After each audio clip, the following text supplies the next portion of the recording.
Lok Sabha and Rajya Sabha adjourned for the day following protests.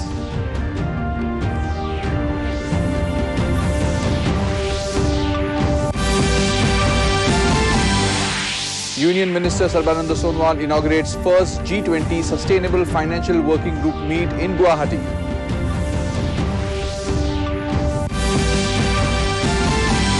BJP releases list of candidates for upcoming assembly elections in Nagaland and Meghalaya.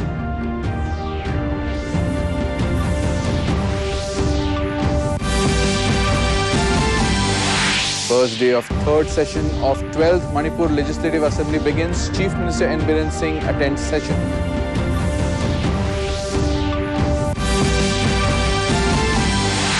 And in women's cricket, India opts to bat first in summit clash of T20 Tri-Nation Series against South Africa.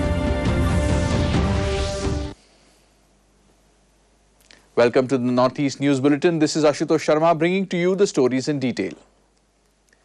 In Parliament, both Lok Sabha and Rajya Sabha were adjourned for the day following the opposition party's protests over Hindenburg Research's report on Adani Group and its reported impact on the Indian stock market, along with other issues.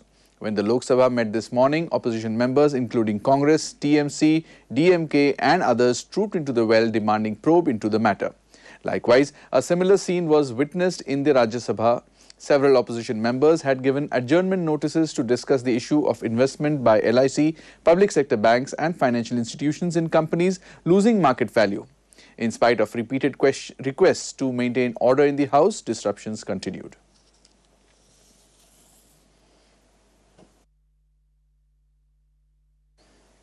The second day deliberations of the G20 Education Working Group in Chennai began today with discussions on building capacities, promoting lifelong learning in the context of the future of work, strengthening research and promoting innovation through richer collaboration. Discussions on the structure and key elements of the G20 Education Report will be also prepared today. Meanwhile, a compendium of initiatives relating to the 4 priority issues and areas will be pursued by the G20 members and guest countries, which include Bangladesh, Egypt, Mauritius, Netherlands, Singapore, Spain and United Arab Emirates. Meanwhile, Union Minister Sarbananda Sonowal inaugurated the first Sustainable Financial Working Group meeting under India's G20 presidency today in Guwahati with the theme One Earth, One Family, One Future and with the motto Vasudhaiva Kutumbakam. The 3 main agendas of the meeting are mobilizing timely and adequate resources for climate action, enabling finance for sustainable development and capacity building for entire ecosystem of sustainable development.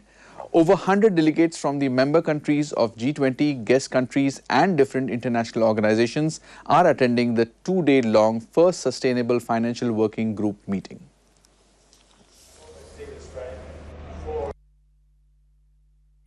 Here at Guwahati, the first Sustainable Finance Working Group meeting is just started.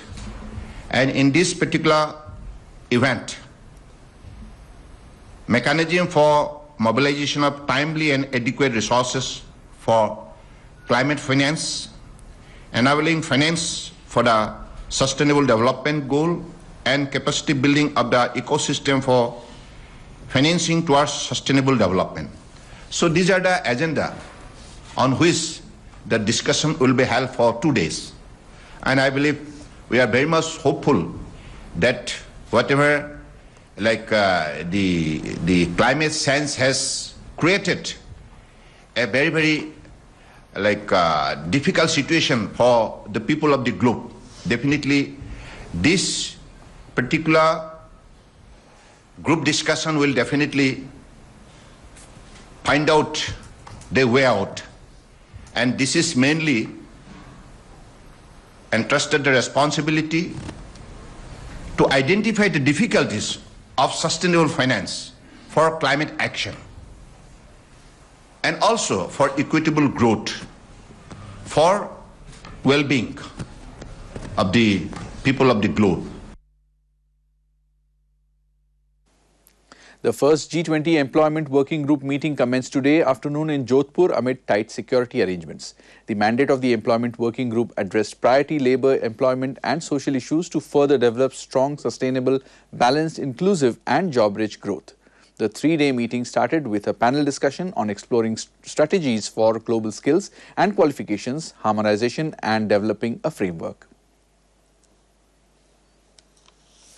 Mizoram Chief Minister Zoramthanga held a meeting with the Chapchar-Kut Organizing Committee and the G20 Core Committee team today.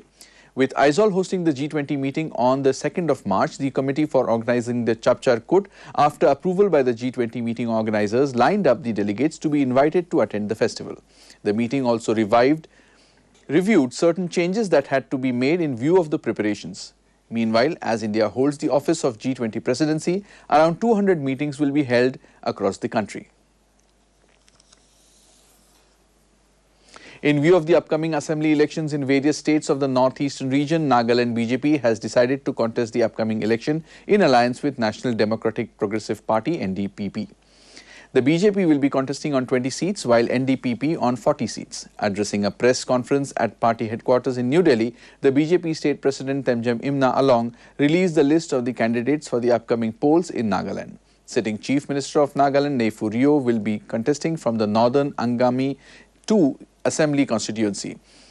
Deputy Chief Minister Y. Patton will contest from the Tui seat and Temjam Imna Along will contest from Along Taki.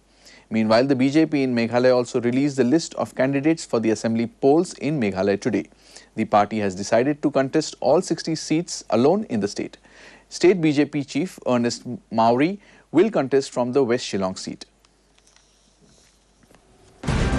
हमारे राष्ट्रीय नेतृत्व ने तय किया है कि हम मेघालय में पहली बार 60 की 60 असेंबली कंस्टिट्यूएंसी लड़ेंगे.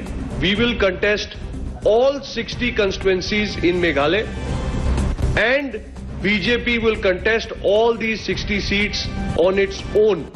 हम अपने बूते पे अपने संगठन की क्षमता के अनुसार 60 की 60 सीट लड़ेंगे.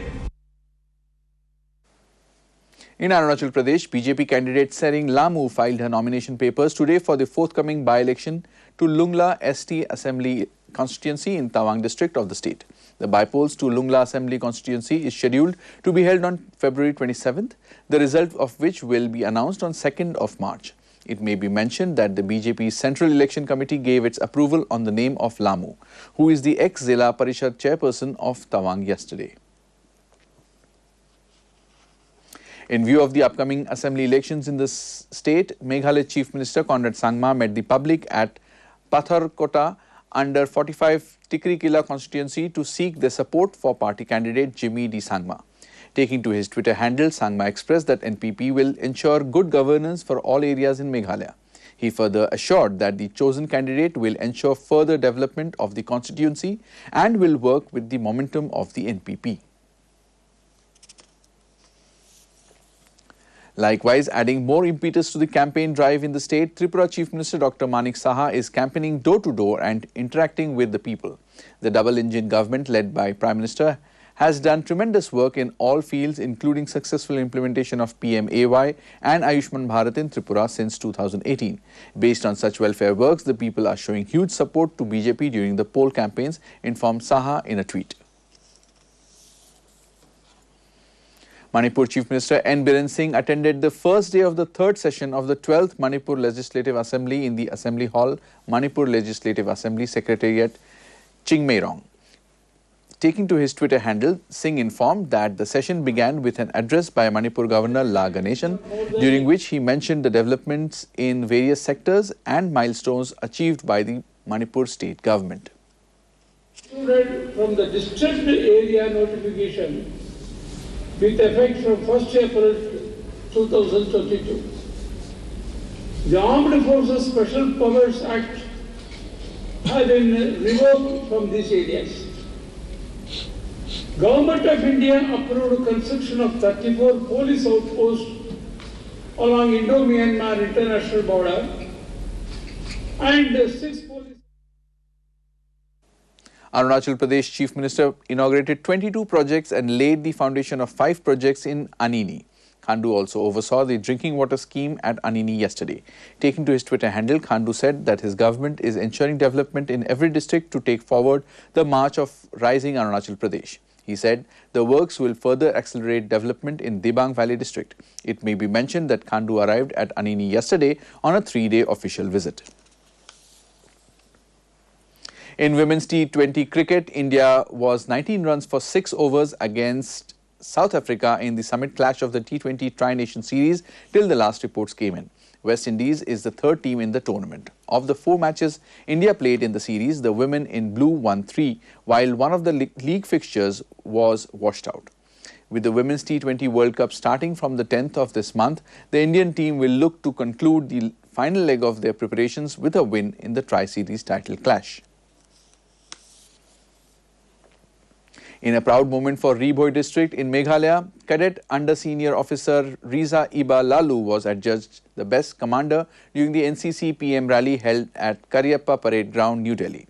The 21-year-old girl hailing from Diwan village in Ribhoi is the daughter of Was Lalu and Wilda Teron. She had joined the NCC in 2020 and was part of the NCC contingent from the Northeast Region Directorate at the NCC PM rally alongside the Army, the Navy, the Air Force and the Army senior wings to celebrate 75 years of inception of the NCC. Sikkim Chief Minister Prem Singh Tamang laid the foundation stone of the Sherpa Bhavan at Lumse, Gangtok yesterday. Singh said that it is for the first time that a Sherpa Bhavan is being constructed in Sikkim. He further congratulated the Denzong Sherpa Association and the Sherpa community on this historic occasion.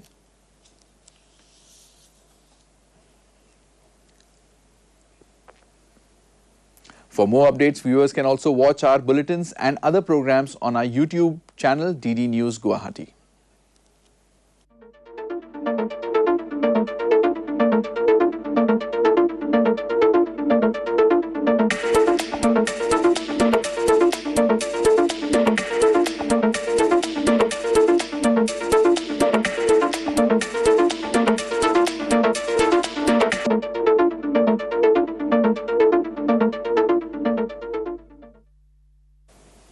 To end the news, the main points once again. Lok Sabha and Rajya Sabha adjourned for the day following protests.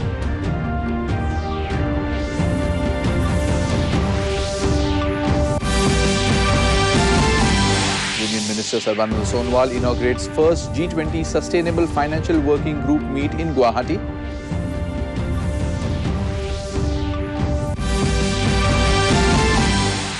BJP releases list of candidates for upcoming assembly election in Nagaland and Meghalaya.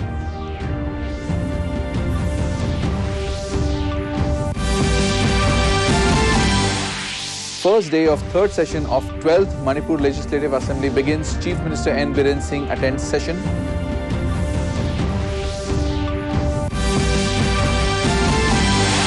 And in women's cricket, India opts to bat first in summit clash of T20 Tri-Nation Series against South Africa. That brings us to the end of this evening's bulletin. Thank you for tuning in. Namaskar.